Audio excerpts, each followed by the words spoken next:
Thank you. Thank you all for coming on this rainy night, and thank you for Eleanor and Dave. We've done an amazing job of making sure that we could all get into the room and have our presentation and everything uploaded. I'm delighted to welcome you all to tonight's VIPR session, and particularly delighted to welcome Anita Gohdes, who's come from apparently slightly snowy Berlin, to speak on her recent book, Repression in the Digital Age: Surveillance, Censorship, and the Dynamics of State Violence. I want to highlight that we're really lucky right now to have Anita speak, because the book just won Harvard University's Goldsmith Book Prize. This is a very prestigious award given by the Schornstein Center at Harvard Kennedy School, awarded to an academic book which in the previous 2 years best fulfills the objective of improving democratic governance through an examination of the intersection between media, politics, and public policy. So first of all, huge congratulations. That's amazing. And really great that we can dig into this book further, because we have over an hour and 20 minutes with Anita. She is Professor of International and Cybersecurity at Hertie School in Berlin. She was previously an Assistant Professor of International Relations at the University of Zurich, and a postdoctoral research fellow at the Belfer Center and the Women in Public Policy program at Harvard Kennedy School. And as we'll hear about her today, a lot of her research focuses on the intersection of technology and security, as well as how do we measure political violence. She has widely published research on tech security. We were just having a bit of a discussion about how we should operate in this digital age, and computer safety and encryption. And has also published in top political science journals. She's also been working for over 10 years for the Human Rights Data Analysis Group and with Amnesty International on investigating the human rights costs on internet shutdowns. And I really want to emphasize that I think the work we're going to hear tonight is really relevant for a wide range of classes that are taught here at SAIS. Some of you are taking cybersecurity, you've already made that connection. Those of you who are in my advocacy class, there's obvious implications for some of the discussions we were having last week about the digital era and how activism's changing. Those of you taking classes from Professor Finkel on, authoritarianism, mass atrocities, there's a huge overlap with what Professor Gohdes is going to present. And in fact, what we're going to do in terms of the format is we will have Professor Gohdes speak for about 25 minutes on her book. And then we will have Sydney King, who is a second year MAIA student here at SAIS, give a response as a discussant to the book, which she's really enjoyed getting into. And Sydney has been in both of my classes, Theories of IR, and in the class on transnational advocacy. So has got we'll have some interesting insights on that. And then we will open it up to the floor, so you'll all have plenty of time. I want to make sure we have plenty of time for Q&A. With that, I think I'll hand over to you. Thanks, Anita. Do you want to stand or do you want to sit? Yeah. Is the microphone on? It's on, yeah. You can scroll. Nina, thank you so much for this extremely kind and generous introduction. Also, thank you so much to everyone for turning up in this rainy weather. I can tell you that the weather in Berlin is worse than it is here. As Nina just said, it was snowing when I left. So, that's where I'm coming from. I'm really excited to talk about my work with you. This is work from more than a decade of research, academic projects, especially if you're just starting out your academic career. I can tell you they take a long time. They sometimes take longer than you think they do. But it's really nice to be done with this and be able to actually talk about it and hear your thoughts on it, and maybe also think about kind of what the things are that we have to work on. I want to start out with a graph that shows us the average number of individuals using the internet starting in 1990 up until 2017.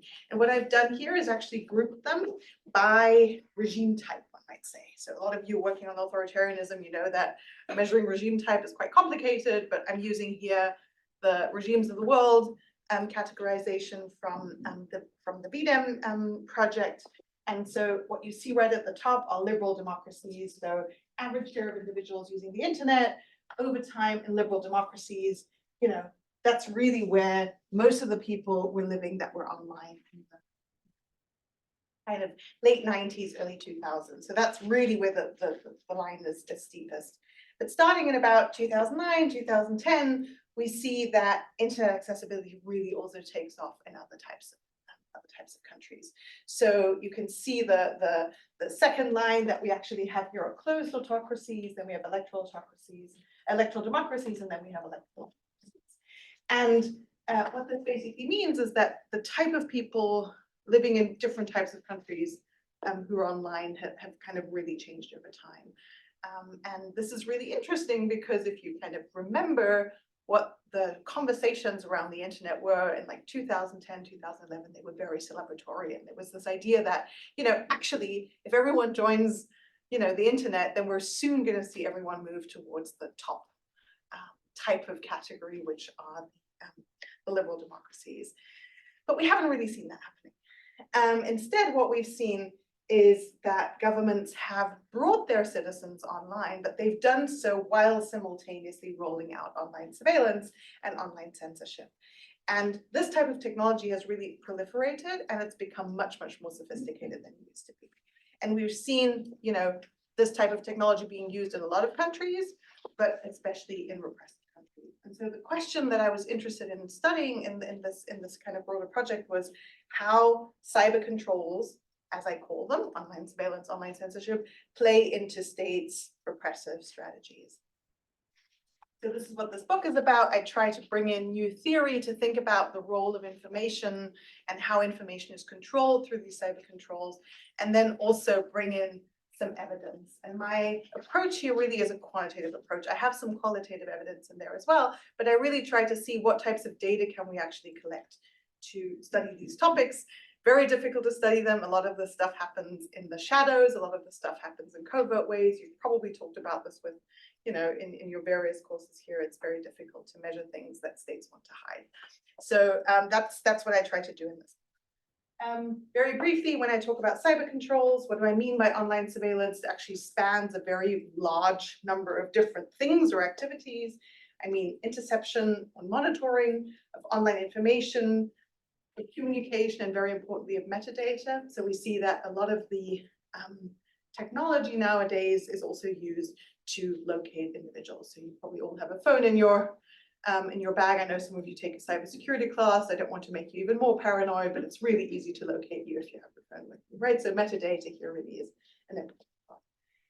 The other type of cyber control is what I broadly call online censorship. And oftentimes when we think about censorship, we think about individual posts being taken down, or, a country blocking access to Twitter or some other type of website. But the kind of, let's say, most brute force way to engage in online censorship is actually to shut down the internet.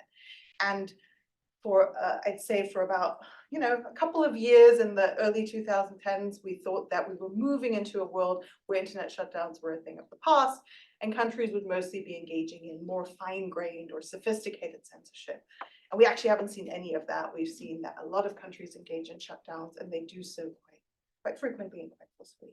So I define censorship quite broadly, including restrictions, blocking, throttling the internet, right, reducing the speed.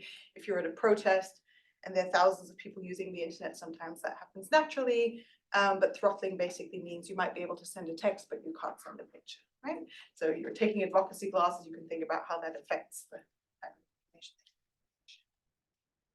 Now, what I do in the book, and I talk about this more broadly, and I happen to talk about it more in the Q&A, is to think about how surveillance and censorship online are changing the way in which information can be controlled by mostly repressive regimes. And I think about this in comparison to more traditional forms of surveillance and censorship, which have always been around. I come from Berlin. My university is actually in the former eastern part of Berlin, where, the Stasi was very, very, let's say, cutting edge at the time in terms of collecting information.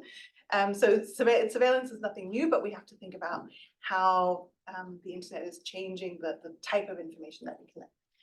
So the way I think about online surveillance is, first and foremost, there's a prerequisite, and that is that there is internet access, right? So ultimately, you have a bit of a gamble as a repressive state. You want to collect information online. That means you have to give people access to the internet, and then they might do things with that access that you don't necessarily like. But the big takeaway that I have on that front is that I assume that where internet is accessible and different types of surveillance are employed, we should see that states engage in more targeted forms of violence because they have actionable intelligence. And on the flip side, online surveillance actually limits access to intelligence, but can be really useful at shutting down, advocacy, accountability monitoring, open source investigations, contact with the diaspora, and so on and so forth, in terms of opposition groups within countries and really kind of isolating them.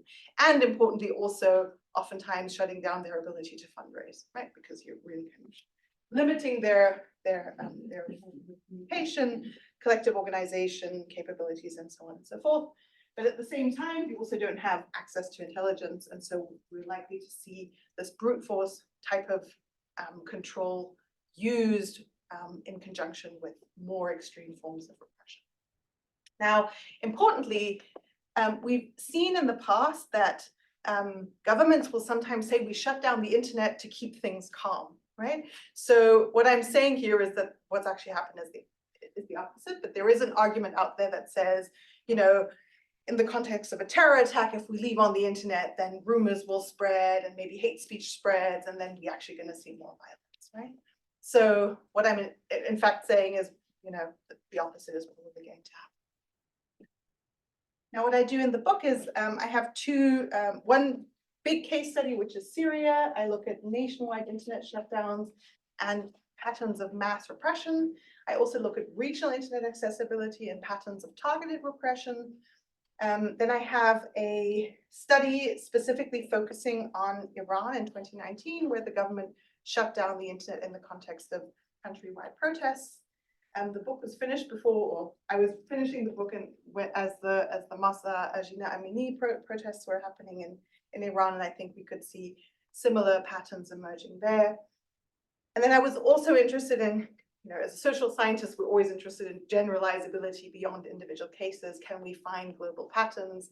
So I also engage in a global analysis of internet shutdowns to see if we can find at the global level some kind of indication that shutdowns coincide with more severe repression. I'll briefly just give you kind of tastes of three of these studies. The one is on regional internet accessibility in Syria, and I'll briefly talk about Iran, and then about the global shutdown at the end. So Syria was really the case that I studied most, and I spoke with some of you before this talk. I, as Nina had said, have worked for a long time with the Human Rights Data Analysis Group, which is a nonprofit organization that engages in basically helping human rights defenders, international organizations, truth commissions, with the data science part of human rights analysis and human rights investigations. And back in 2011, we were working with the Human Rights Office and a whole number of different Syrian human rights documentation groups in trying to establish a death toll of, at the time, still very, very bloody protests, which then very quickly morphed into more of an actual armed conflict. And in this context, it became really clear that the internet was really important for opposition groups, but the government was also heavily engaged in different types of things. And so what I do in this case is that I'm really interested in studying the dynamics between shutdowns, limited accessibility, and full accessibility, and how they affect the type of violence that the government engages in. So based on this data that we collected with Syrian documentation groups, I analyzed about 60,000 killings that were committed by the regime in the early years of the conflict. And I used various forms of text analysis to actually extract as much information as possible as I could from these sources to understand the context in which these people were actually killed. So was it in the context of indiscriminate violence? So for example, a building being bombed, or were people individually targeted based on their identity, based on their perceived status? So were they seen as defectors, for example, or in some other way collaborators with the opposition?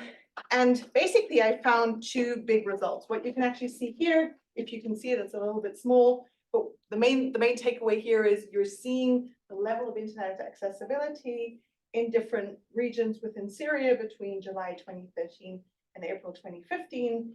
And the main thing that you can see here is that in very few of these governorates is there a steady line, right? Because internet accessibility varied quite widely. And the only place that had pretty strong internet access throughout the time period was actually Damascus. But even the surroundings of Damascus, there was a lot of variation. So the two main results from this study is that, first of all, online surveillance, so the availability of the internet, goes hand in hand, is very, very strongly and clearly associated with more targeted violence, more violence that occurred that was directed at specific individuals. And then the second point was that I also collected data on troop movements. So who was actually basically in control of a certain area within the country at a certain point in time, right? Was it the government? Was it an opposition group? Was there actual contestation between between the different groups? And based on a lot of the kind of civil war research that we know about, we know that, you know, the type of territorial contestation that we have at the local level is going to tell us a lot about the type of information that armed groups have and the type of violence that they engage in.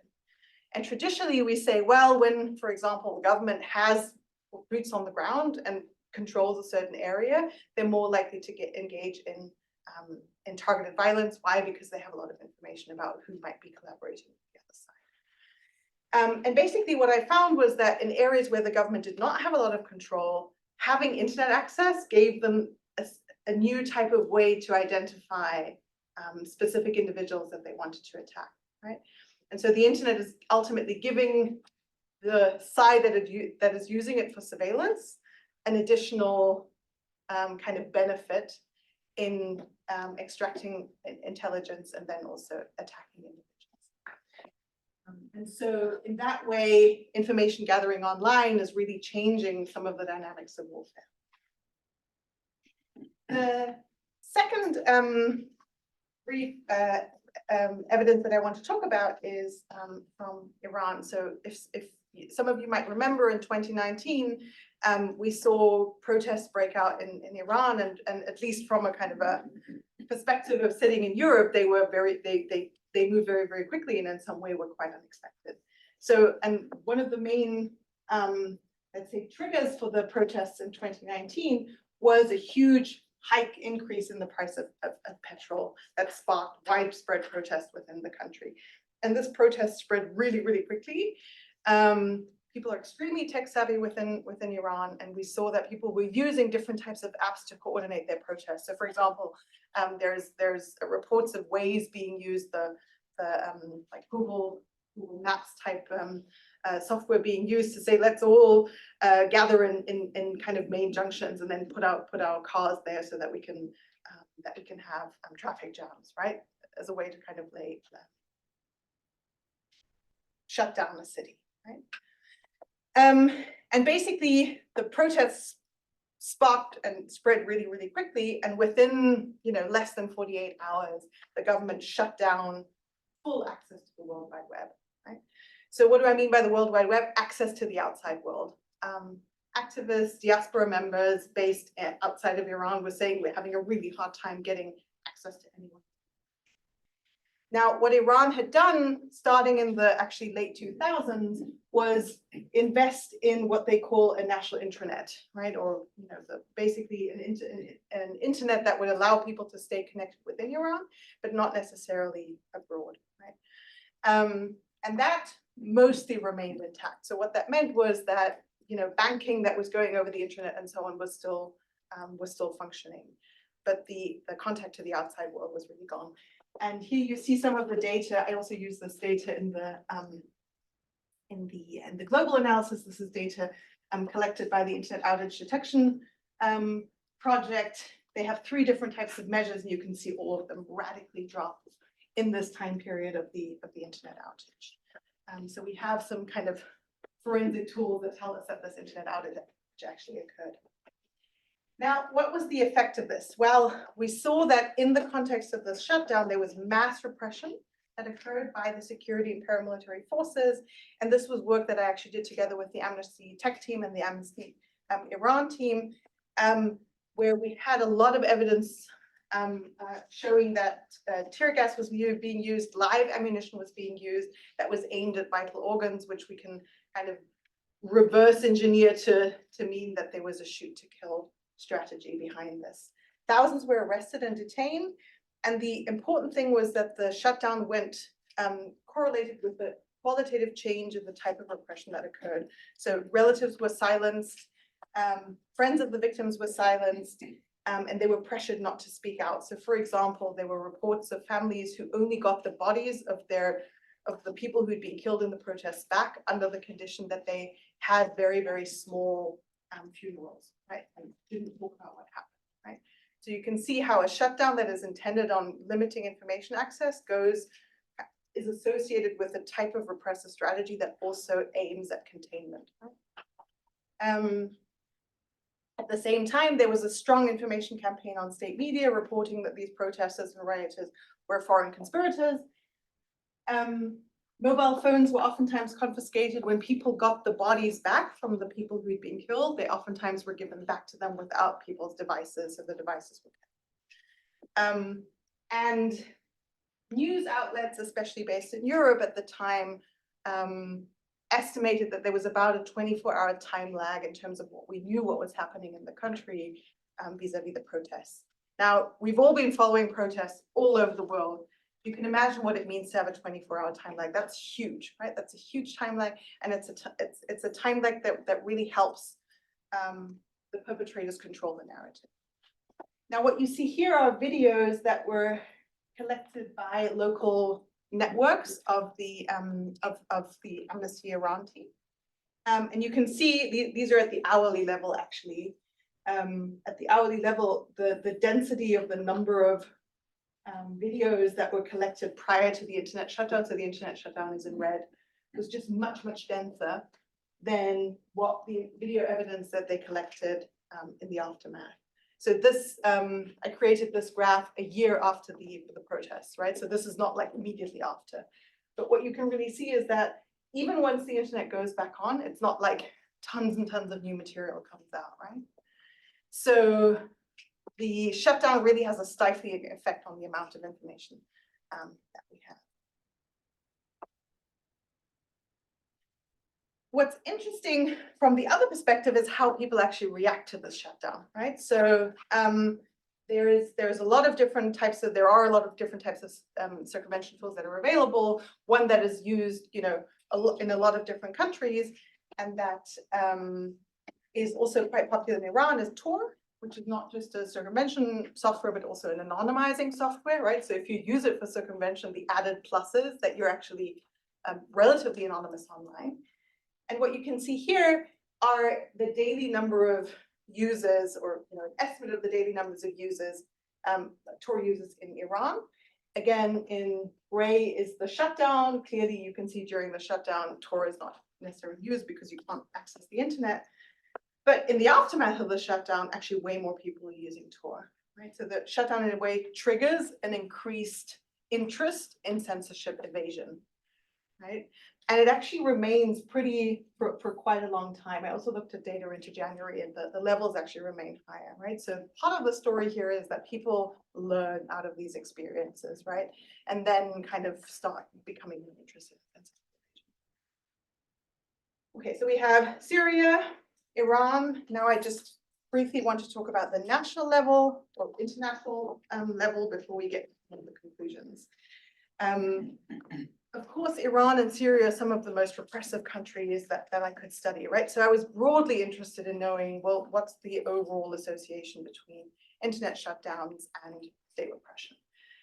My background very much is in state repressive research. There's some very clear indicators that we have that can kind of tell us whether a country is going to be repressive or not, right? There are just some things that we kind of know. So given all of those things, if we take all of those things into account, can internet shutdowns still tell us something about the level of repression? But measuring shutdowns is very difficult because if you rely on media reports, you're probably only going to find out about the ones that are highly publicized, such as in the case of Iran. So instead, what I did was use network measurement. So this, again, I just mentioned the IOTA data. This is a really fantastic project by computer scientists based now at Georgia Tech. It's called the Center for Applied Internet Data Analysis, and they have 3 different types of measures that they use to actually see whether servers are pingable, available in different parts of the world, right? So what you actually see here is an internet shutdown that occurred in Gabon in 2019. And you can see, again, all 3 of these measures dropping during the internet shutdown, giving us a pretty accurate.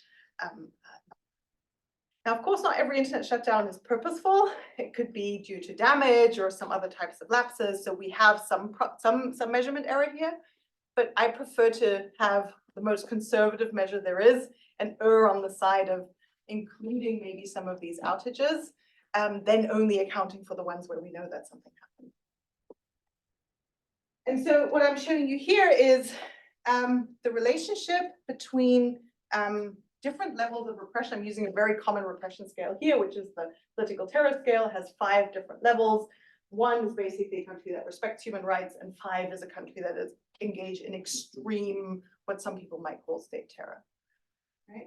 And I'm looking here, holding constant the most common factors that we know that explain different levels of repression, and looking at what happens if at least one day a year there is an internet outage, right? Or maybe even, you know, on 30 days you might see some level of internet outage. And basically what you can see is that given internet outages, the probability of being in category 1 or 2, so pretty human rights respecting, significantly drops. And the probability of being in category 3 and 4 actually significantly increases, right? So what this tells us is that even accounting for kind of the most common explanations for human rights abuse or respect, we find that internet outages are correlated with a higher likelihood of states engaging in repression. So what are some of the takeaways from this research? Well, the first is, and I talk about this in more detail in the book, is that I think that cyber controls have transformed how states engage in surveillance and censorship. Not all of it is necessarily positive, because people also use the internet to mobilize against the state, right? But it's really changed the type of information that can be collected and provides access to previously hard to reach sectors of society. There's also no way that this stuff is replacing violent repression, right? Some people say, well, maybe if they do stuff online, then there'll be less kind of, you know, repression happening in the streets. And we really find no evidence for that at all. And instead, I would argue that it takes on a supportive role. The second lesson that I just kind of already talked about a little bit is this point about accessing previously hard to reach sectors. So if you go back, there are many of you who studied history, right? If you go back and study kind of historical authoritarian regimes, many of them were obsessed with collecting information on ethnic minorities, for example, right? Or specific political groups. And they would infiltrate them and really do their best to kind of get at them, right? These groups that are traditionally critical of the state and maybe also quite careful in who they interact with, right, are easier to access now that we have sophisticated types of spyware, right?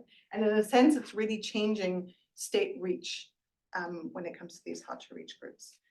I would therefore argue that at the moment, a lot of this technology is tipping the balance of power in favor of repressive regimes. Why? Because they are the ones that still remain in control of most of the digital infrastructure that we all are engaged in. So I think the politics of digital infrastructure are really important. They're not neutral at all. We're seeing this play out in many civil wars right now. We're seeing it play out in Ukraine. We've seen the Russian government engage in some of the, you know, what we might call digital annexation in territories that they've occupied within Ukraine. I think it has huge implications, especially speaking from within the European Union, of how we think about the export of this type of spyware, right? The European Union has done much more on this than they used to, in part due to the really amazing work that journalists have been engaged in, but still there is not enough being done there. And I think it has huge implications, and this really ties into some of your work, Nina, and I know that many of you have thought about this as well, is how activists think about their toolbox for resisting this type of repression. And I would love to hear your thoughts on this. Thank you so much for your attention.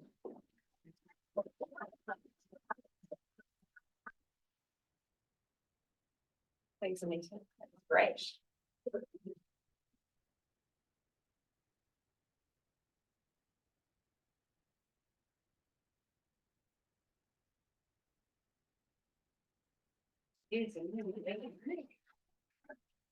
Thank you, Dr. Gohdes, for joining us. We've been looking forward to having you for a while, so it's a pleasure to welcome you to campus to hear your presentation and now to get to ask you a few questions.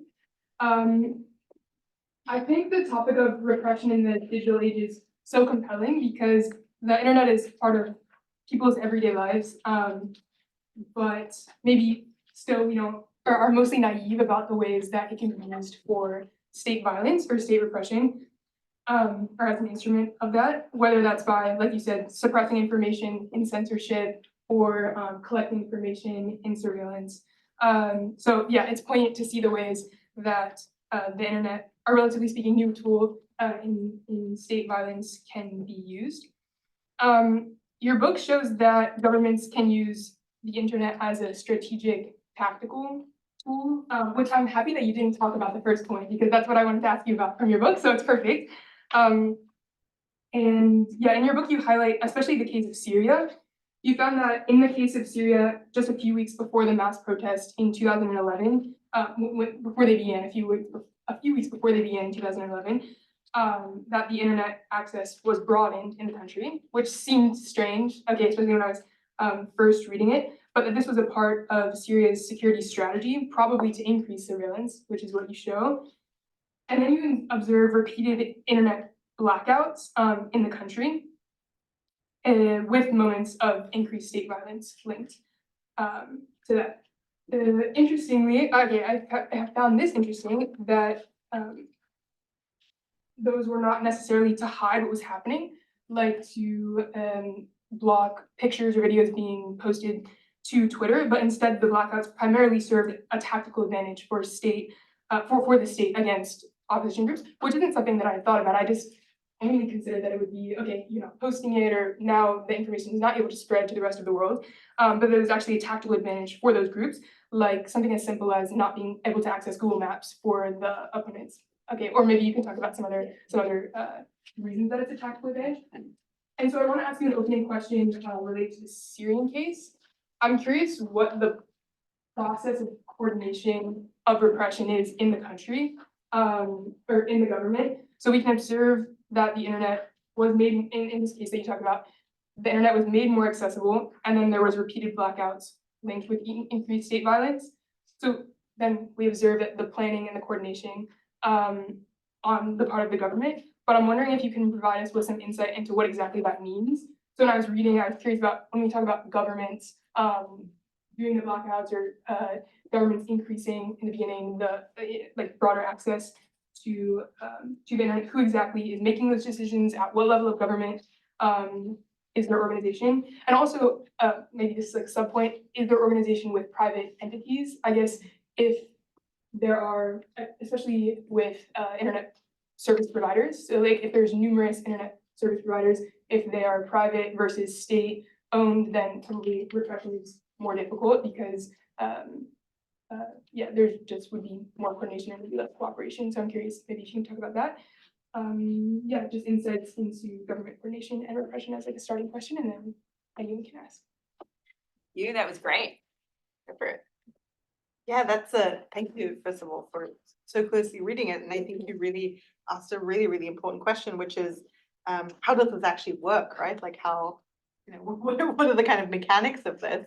And I think the question is also really important because it tells us about how replicable we're going to use in other cases, right? One of the reasons why I ended up studying Syria, first of all, because I was working with documentation groups. So I also had access to a lot of information on actually violent state repression, but also because the telecom sector in Syria is extremely monopolized and centralized, right? So when the first shutdown happened, at the time, some of the big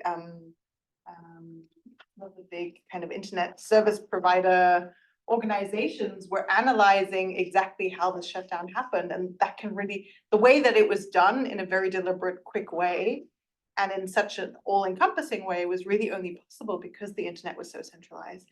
And you can say this very similar thing about Iran. So internet access has massively increased within Iran, but what almost all digital rights experts are saying is, well, the telecom sector is still extremely, there's a bottleneck, right? It's still extremely centralized. So what that means is that if the government just decides to shut down the internet, it can do so, right? And in the case of Syria, it's not just centralized, but it's within the broader Assad family, right? And so what that means is that the execution of these types of shutdowns is very, very fast. We've seen internet shutdowns happen in the context of a lot of elections, especially in sub-Saharan Africa. And there we have stories of,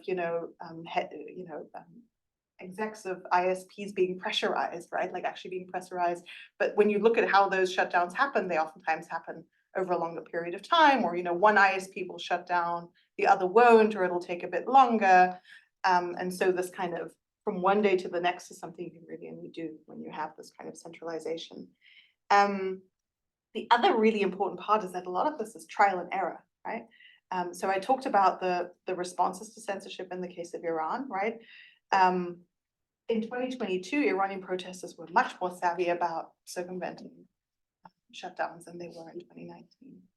And when internet access was expanded in Syria and access to platforms was expanded, it wasn't that the government immediately knew where to look, right? So I've spoken to Syrian activists who said, well, for a while, some of these platforms were actually relatively anonymous and easy to use because the government didn't know where to look, right? And so there's a real kind of cat and mouse game happening there in terms of like, does the government know where to look? Where are protesters organizing, right? And then maybe they find those places and then they become more savvy in using VPNs and encryption and so on. And so it's not like all of this is like a mastermind plan that goes through from the beginning, but there's a lot of kind of trial and error that happens.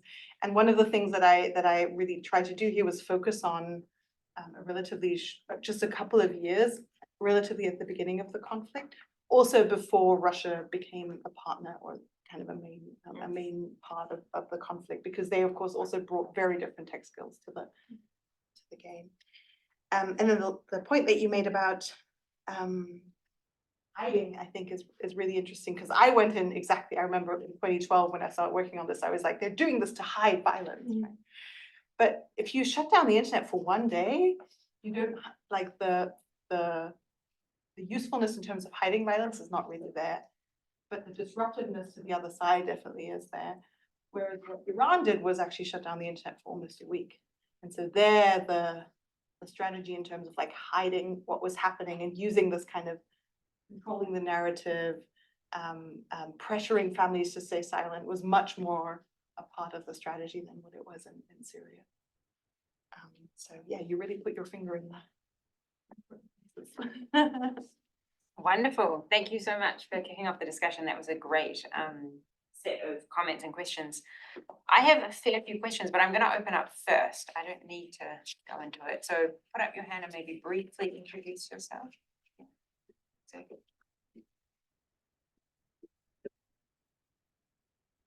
Thank you, Anita. My name is Sergey. I'm professor here. It was a fascinating presentation. I don't know anything about the topic, but I myself experienced while I was in Russia, sort of marginally involved in the opposition movement. I experienced some of these technologies, and I found them extremely interesting. How they're able to do that. For example, not necessarily using blunt measures like taking, just shutting things down, but for example, for a time, and I think, I don't know how things are in Russia now, I cannot go there, but for a time they had this thing in Russia, where they would slow down the service, which is very clever, and you just basically get frustrated. For example, you go to Twitter and it's not like it's not working, but it's just so slow, and you just give up in the end. You think, for Christ's sake, I don't want to deal with this, and then you basically choose something else, which is very clever if you think about it. And also they had this really interesting thing, which I think they're still trying to do now, the Russians. They are able to disrupt phone signals in particular locations. And so you go around and your phone is working just fine, but you go just a block down the road and it just completely disappears. And it's really weird how they're able to do that. But we've also heard from the news just in recent couple of weeks that they're also trying to target GPS of planes flying in Europe. It's very, disturbing. But that's just a personal comment. I find it fascinating and, highly disturbing, of course, as somebody who's encountered this, and I'm sure has been under surveillance without knowing anything about it. I think, probably most of us need some, real serious crash course in figuring these things out. But the question I have is this question of how authoritarian regimes perceive the internet, because the assumption that I think the common people would have, and I don't know where the literature stands on this, but the assumption that we would all have, I think, is that the authorities fear the internet because they feel that what happened in Iran can happen to them anytime. People will coordinate using WhatsApp or something, go out onto the streets. But is it not also the case, or maybe it's not the case, what's your view on this, that the authoritarian regimes actually embrace the internet as a demobilization tool, i.e., people see something happening that they don't like, they go on the internet, they vent their frustrations from their sofa, and then they think, okay, well, now I've done my duty, I'm not going into the streets to mess with this. What do you think? Do they appreciate the demobilization value of the internet? Sorry, that's a very long question. No, I think that the point that you made about, we call this slowing down throttling, is a really good one, and one that a lot of governments engage in because it's really hard to prove and it gives you plausible deniability, right? When I celebrate New Year's Eve in Berlin, I can't reach anyone because everyone's trying to call everyone. And so that's, the bandwidth is reduced, not because I assume the German government is saying no one's supposed to talk to anyone, right? But because the system is overloaded, right? But when you simulate system overload, right, it gives you perfect and plausible deniability. And there's really interesting research on Iran showing that. So the national intranet that I talked about is really a really important part of the digital strategy in Iran, as a way of getting people to use domestic apps, right? Because then you can actually surveil them, right? Where it's much harder to surveil Telegram, for example. Not impossible, but much harder.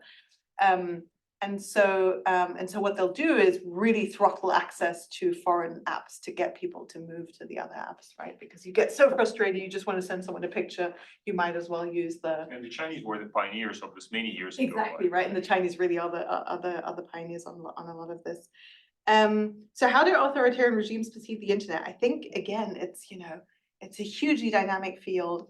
And we saw this, one of the things I study with my students in class is kind of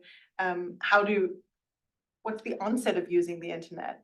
And there are countries such as Russia, which actually had a relatively open internet culture up until 2012. And then with the protests in 2011, 2012, things radically changed. Or you have a country like Saudi Arabia that actually took quite a long time to allow people to go online, and only did so when they had all of the internet controls in place, right? So they said, we're going to do this, and now huge levels of internet accessibility, but we're going to do it our way. We're really going to make sure that we can really filter out any type of content that we don't want. And I think over time, authoritarian countries have lost their fear because they've seen how well it's worked in other countries. So there's a lot of learning happening, and there's also a lot of skills sharing happening from China, from Russia, and also from Western spyware companies that are very happy to come and sell this software. And then your final point on what we call slacktivism, right? You tweet something and then you just stay at home. Most of the research we have doesn't really point towards slacktivism being a thing. So it's not necessary that people stay at home because they post online. There's research showing how, and I'm sure you know more about this as well, that human activist organizations change if they are very heavily reliant on the internet. The people, it's not that people who tweet don't turn out. It's people tweet and then they also turn out. So I don't think we have much for that, but we do have. I'm sure you know the book "Spin Dictators" by Tristan Luburiev, which looks at this the fact that authoritarians can use the internet really to spin their own story on how things are going. So I think we do have some evidence on that. Thanks. We've got lots of hands up, so I might take two or three I'll at a also time. not It's all answer good. as long. No, good, it's great. Bridget, again, good to see you. Thank you so much for your presentation. Very informative. My question pertains to, as someone who's not well versed in this field at all, have you seen any maybe seedlings for some kind of opposition movement from the repressed parties that maybe the governments are like using hackers or some kind of other technology to kind of combat what the governments are doing to repress some of their access to that, or other, I know we've mentioned various amounts of avenues to communicate, but if there's anything to like fight back in a larger way than just, you know, trying to evade government interference.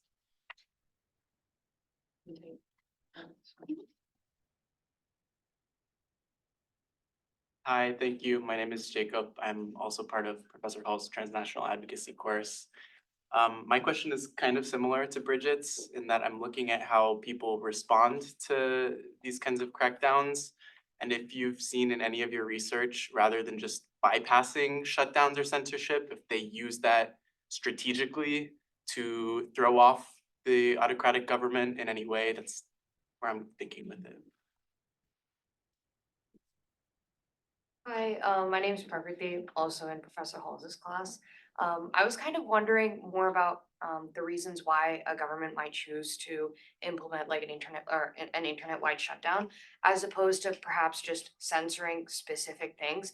Like you talked a lot about like geolocation services, but I would imagine like the main tool that people are using is probably like social media. So why might a government choose to go for like a full internet-wide blackout as opposed to censoring specific websites? And what might their motivations be in pursuing either strategy? Great, that's a good cluster of questions, not stacked from my class.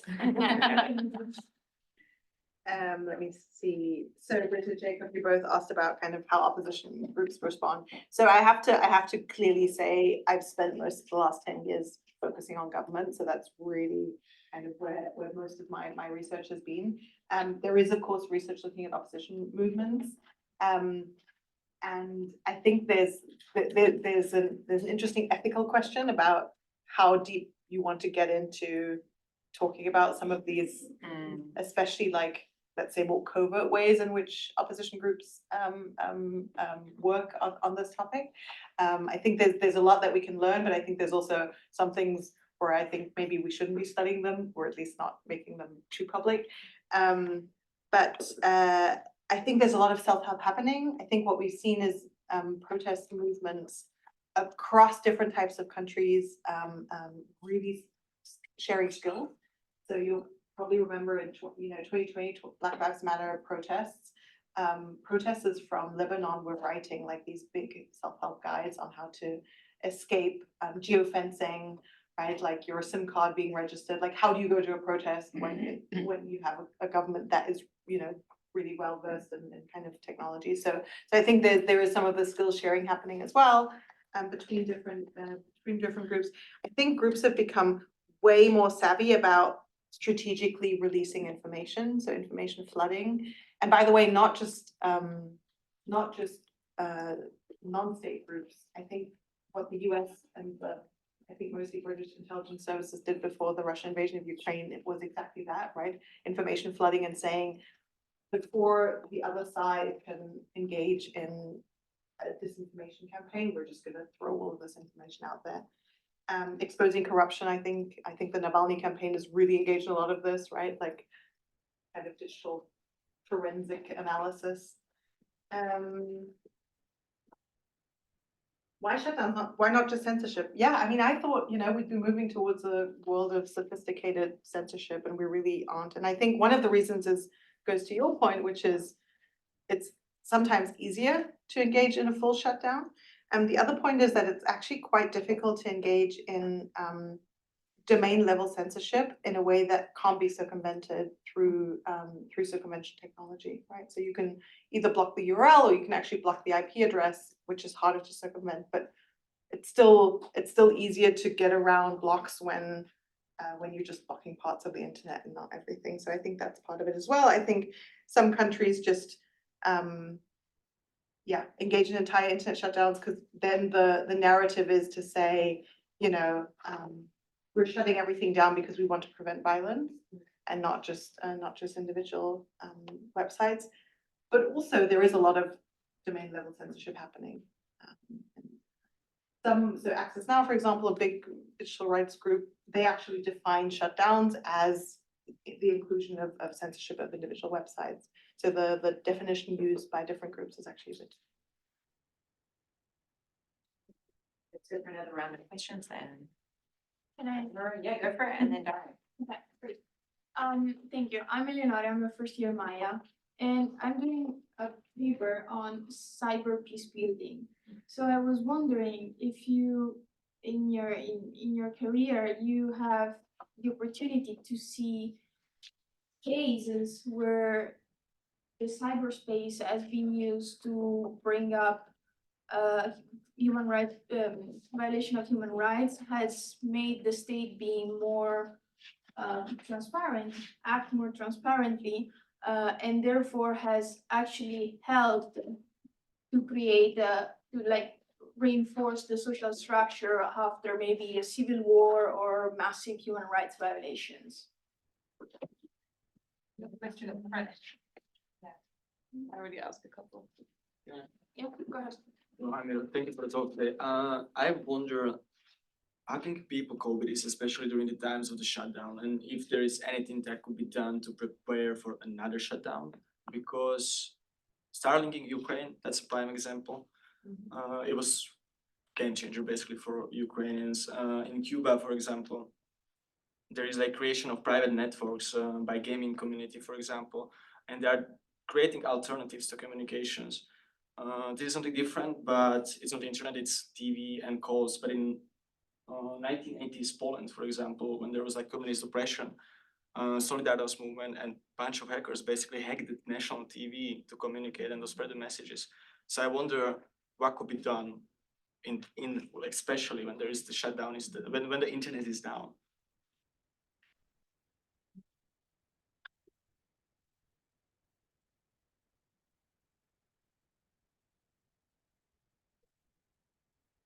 Thanks again, Daria. Sebastian, Maya, I have a question about your presentation. You said that after the internet was up again, that the content didn't increase. And I was very surprised by that. Do you think that's because people are scared after, or because they use different methods afterwards? Because my first intuition would have been that right after the internet goes down, we see a lot of traffic.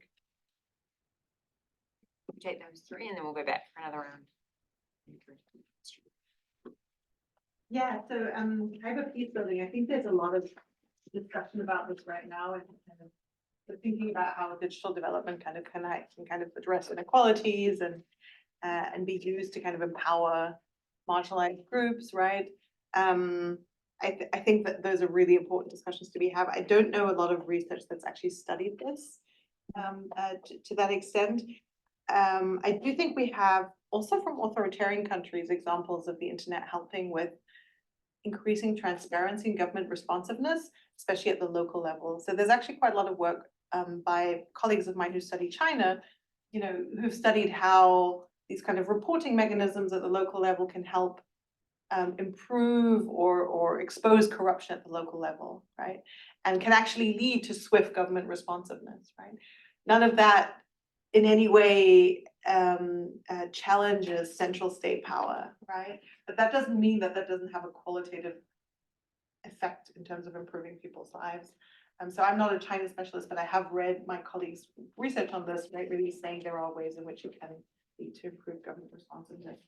And yeah, we don't know that much about, the situations after civil war, but thinking about some of the work we've done with truth commissions over the year, one of the really big problems, of course, in collecting data after atrocities have happened. So that's actually quite phenomenal that all of this data on Syria was collected during the conflict, but usually what happens is, the stuff is collected afterward. To get people to come forward and talk, right?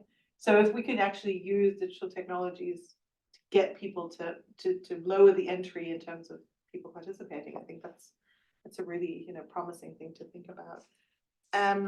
Preparing for another shutdown, yes. So I think we see more and more digital rights groups really saying, we have to prepare for the next shutdown. We need to make sure that we have systems in place that will work. We have to back up our devices, right? Like actually your 2 points are very closely related because if you don't have a phone with, a lot of capacity and you are filming videos of, state repression happening, protesters being killed or beaten, your phone's going to be full really quickly. And if you can't upload it to the cloud, then you're going to have to start making triage, right? Like, what do you keep? And also, if you have it on your phone and not in the cloud, if you get stopped at a checkpoint, you have the stuff on your phone, right? And so what that means is that it's much more dangerous to be collecting evidence if you can't immediately upload it. So shutdown also in that way really stifle what you know about. And so that's where the kind of preparation comes in, right? Are there ways to back up your information that isn't cloud-based? Can you make use of satellite phones, mesh networks, right? Like radio, Starlink, are there other ways to kind of get internet? And honestly, the best thing that we see that helps against internet shutdowns is of having an extremely diverse, non-state controlled, internet service ICT sector. But those are long-term projects that are hard to kind of do. I have a question. Yeah, Rachel. Hi, thank you again. My name is Greta. I'm also an AIR student here going to DC in the summer. I have a couple of questions, if I may. One relates to China, one to Turkey. In what I recall is one of the most fascinating papers I've read here at SAIS so far. Researchers from Harvard basically investigated why and with what goal Chinese authorities basically censored content on the internet and came to the conclusion that they're not actively censoring critical postings, but postings that could lead to basically mass gatherings or protests, even though some of the things that were being censored were also positive of the, like, speaking positively about the regime. So my first question is, what do you see that other governments that you've looked into also mostly fear gatherings, or do they specifically censor critique? My second question is more on the corporate side of things.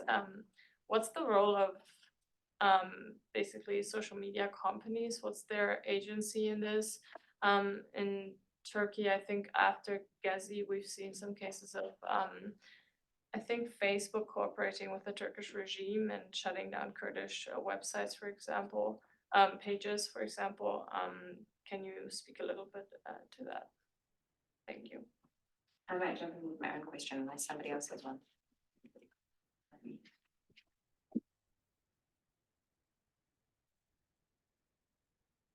My name is John. I was curious, as online surveillance technology gets more and more sophisticated, have you ever seen evidence of protest groups reverting back to more analog technologies?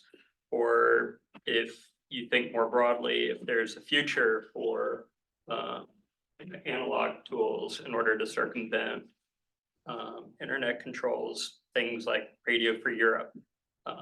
Curious if we might see a revenge of the analog technology. I'm gonna just jump in and ask a question that builds on Greta's, because one of the things that struck me in both your presentation and the book is that you talk about Syria being a centralized government with control. So you're sort of acknowledging the scope conditions. What do you guess, or what can you say about authoritarian countries that don't have centralized control? And is there anything you can say, in Libya, or like countries that are a bit more chaotic right now, like Haiti, where you've got gangs? Are there any interesting patterns happening in that space? I think it'd be really interesting to hear about. Yeah, so the coordination versus information question was really the question that to your point, Greta, right, that researchers thought deeply about kind of starting with the Arab Spring, right? And this question of what is the internet actually good for, right? And a lot of our early ideas came from this idea of, you know, the internet is going to accelerate information cascades and the whole like preference falsification argument that you've probably heard if you study authoritarian regimes, right? Like all of that's going to be important. And most of the work, both theoretical and empirical, has really kind of zoomed in on the coordination effect of the internet, right? Like that really being the thing that my co-author Zach Steinel-Freckeld, he also studied this in the Arab Spring, and he talks about situational awareness being something that social media can give, right? So maybe you've been following, you know, protesters in front of Columbia University right now, students right there, they're like gathering there. I don't know exactly what the status is right now, but like the informational updates were like at the minute for a while, right? And you could be pretty sure that they had group chats that were talking about where the police was coming from, where, right? So that's what we mean when we mean situational awareness, right? Like this idea that you can at any time know where something is happening really, really quickly. So the coordination part, I think we're now coming to a consensus is more important. That doesn't mean that governments don't care about critique, right? And we've seen in almost every part of the world that governments will jail people for what they've said online, right? So maybe there's more censorship happening in terms of coordination, because that's what you care about in terms of groups. But if you write something critical of the government in many, many countries, all of the ones that aren't as authoritarian as China is, you will be, you know, the likelihood of you being arrested or jailed is quite high. Social media companies, I think we need much more research on this, but we're really seeing a big kind of change in terms of the trend there. So in the 2010s, I would say there was a strong notion that social media companies outside of the US, right? So US-based social media companies that were being used across the world were in a way spaces where a lot of opposition groups could function quite well. There were always edge cases, right? Like sex workers have always been criminalized, sexual minorities, many ethnic groups and so on. But for the most part, opposition groups could make use of social media because it was a way that they had a space that was removed from their government. And I mean, the takeover of Twitter by Elon Musk, but also more broadly, the fact that many of these social media companies really now need users in other countries. Speaking of India, right, a huge market for social media companies means that they're much more willing to engage in censorship based on the government, and that is really changing how these platforms can be used safely by opposition groups. I think we absolutely see protest groups reverting to analog technology. We saw this in Syria. We saw that groups would revert to using walkie-talkies, right? Because that was a way to engage. I think we've seen some really innovative stuff happening in Hong Kong, right? In Taiwan. And then your question, I'd love to know what's happening in Haiti. I really haven't done any research on that, so I'm not going to just speculate, but I think it's a really important question.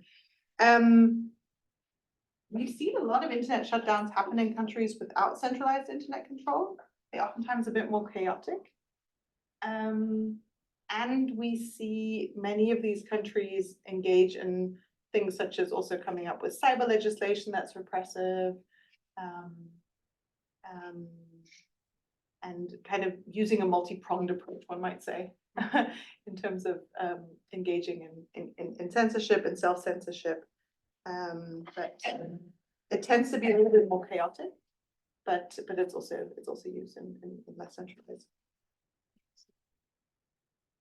So let's go for one last round, I reckon, of questions. So if anyone hasn't asked a question, now is your time. Otherwise, I'll go to. Thanks very much for a great presentation. My name is John Kojan. I teach a course here. I teach a course here on global banking. My question is, I'm looking at the title of your book, and it starts out with repression in the digital age. So my question is, was it worse in the pre-digital age? Or, you know, good old repression from Nazi Germany or Soviet Union, or Tiananmen Square? Or is it quote better today, or does digitalization actually increase repression? So before and after, I guess, is my question.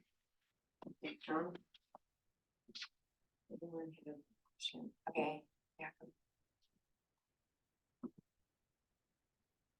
This is perhaps a more personal question, so feel free not to answer it, but some of my other professors who have studied tactics of like state repression have talked about some of the drawbacks that come with that, like Professor Hintz, who is an expert in Turkey, who had a smear campaign against her in Turkey. So I'm wondering if studying this, you've received any pushback or threats, or as we as students might, follow in these kinds of footsteps. Great. Anyone else? So I'm gonna jump in. Well, to tell another anecdote, is that okay? Probably not, it's like, we can't, don't do that. You've heard this anecdote.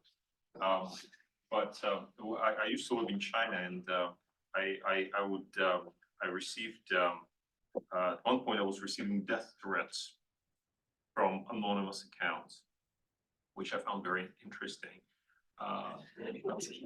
And I was trying to figure out where they were coming from. And if you sort of do the IP tracing, it was clear that they were from California, because the email servers are in California, like Yahoo, all the fake emails that they were using. So I was just racking my brain, how do you get to the bottom of this? And I'm still very proud of this moment. I responded to one of the emails, and I said, click here to reach your answer. And they clicked on it, and I was able to trace it. So it was like a fun counterattack. But anyway, I could not trace it to Shanghai, which is where they do this stuff from their, military intelligence. It traced to Saudi Arabia, which doesn't make any sense. It just shows that they used firewalls in Saudi Arabia or something like that. But my question is actually not about this. The question is, obviously, authoritarian governments are getting better at this. I bet I would not be able to do something like this now. But do you see Western governments thinking about the same issues? For example, do you think like the German government has the capacity to shut down the internet, or like, like do what the Russians do, shut it down? Or is it just, do those things only exist in authoritarian countries? These are some great big picture questions to end. So pushback against my own work. I haven't experienced pushback against my work on digital repression. I've experienced some uncomfortable campaigns on my work on estimating conflict fatalities. And not so much me personally, in terms of my accounts being tagged and, like bots kind of going after me and stuff, but not because of me, but because of the work I do with the Human Rights Data Analysis Group. And so we started working on Syria in 2011, 2012, and the information environment radically changed in 2015 with the entrance of Russia into the conflict. The level of scrutiny, the level of hostility, the level of interest in general the population had in terms of resolving the conflict changed, the level of the willingness of people to believe conspiracies about the Syrian opposition, I think, just radically changed. If you think of like the white helmets and all of the smear campaigns that occurred against them. So that for me was quite hard to see in terms of, just the way in which the Syrian conflict was forgotten and ignored.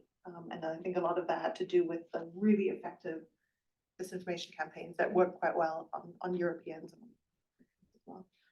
So that I think that still haunts me, and not because it hurt me, but just because I think it, we forgot a population that suffered so greatly. Was it worse before? I don't know if it was worse. It was different. I don't think we've seen any move away from mass killings. I think that's still something that's very much happening. But I do think it's gotten harder for opposition groups to get off the ground. and that's not just my work, also other colleagues' work that shows that protest movements, so Niels Weidmann and Espen Rudd have a book looking at protests in the digital age. A lot of the work that Erica Chenoweth is now doing is looking at the effectiveness of nonviolent campaigns going down. So I think protest groups are having a harder time getting off the ground, especially in countries that are very good at this stuff. And it's not just the digital repression, it's also the disinformation and the smear campaigns and the authoritarian playbook. I think that's making it hard. But it's a net negative, is what you're saying, right? It's a net. Yes, I think so. I don't think so. I don't know if we're seeing more violence, but I think we're seeing fewer resistance groups having a chance of actually working. And that might be good or bad depending on your positionality. I happen to think it's not a good thing. Authoritarian governments are getting better at this, mostly because they're learning from Western governments. Some of my colleagues have talked about how the global surveillance disclosures in 2012-13 were really a huge advertisement for authoritarian governments in terms of what countries are able to do. So they would go around and say, we want that, we want what they have, right? So I think Western governments have always been at the forefront of this. The difference being that in most democratic countries, there's a certain level of checks and balances around where this type of technology can be used. The Snowden stuff, that stuff. From, okay. Yeah, that prompted, so I think up until then, no one was aware of the ways in which the internet could be surveilled. And that really changed the game because then everyone wanted one thing. But does the German government think, okay, now we want to be able to tap into, you know, the American president's conversations?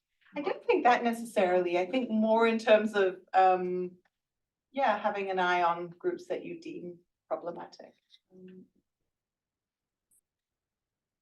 I'm going to ask one final question.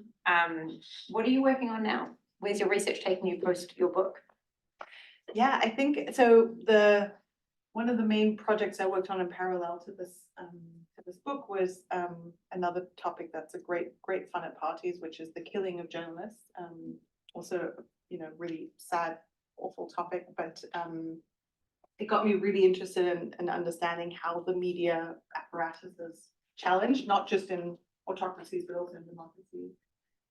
But what I was focusing on there really was offline violence. And so I'm really interested in studying digital repression of the media journalists. One of the things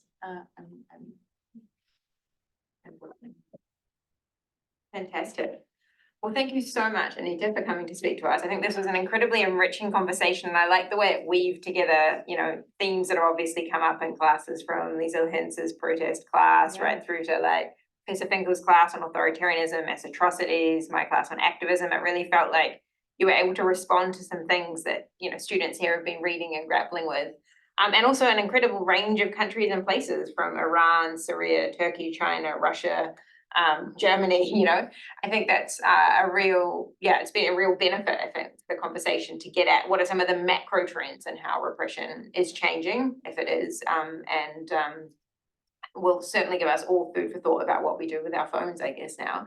So please all, a big round of applause. Thanks so much.